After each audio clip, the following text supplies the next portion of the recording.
Dalawa ang patay sa magkahiwalay na aksidente sa Pangasinan. Naharang naman ang mahigit 100 tray ng itlog sa Ilocos Sur. Yan ang spot report ni Chino Gaston. Sumalpok sa kotse ang motorsiklong yan sa Bani, Pangasinan. Patay ang 21 anyos na rider. Ayon sa pulis, mabilis ang takbo ng motorsiklo. Nasa ospital naman ang angkas ng rider. Walang pahayag ang driver ng kotse. Nakatakda siyang makipag-usap sa pamilya ng nasawing rider. Nasawi naman matapos mabangga at makaladkad ng motorsiklo ang 61 anyos na lalaki sa Dagupan City. Sugatan ang kasama niyang apo. Planong kasuhan ng pamilya ng biktima ang rider na ngayon nagpapagaling pa sa ospital. Wala pang pahayag ang rider. Patuloy ang investigasyon ng pulisya.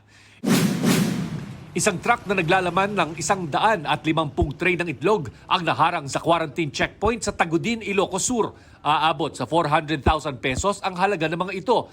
Galing daw La Union ang truck na hindi accredited at wala ring shipping permit.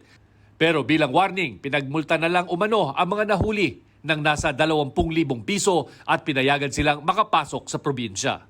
Chino Gaston, nagbabalita para sa GMA Integrated News.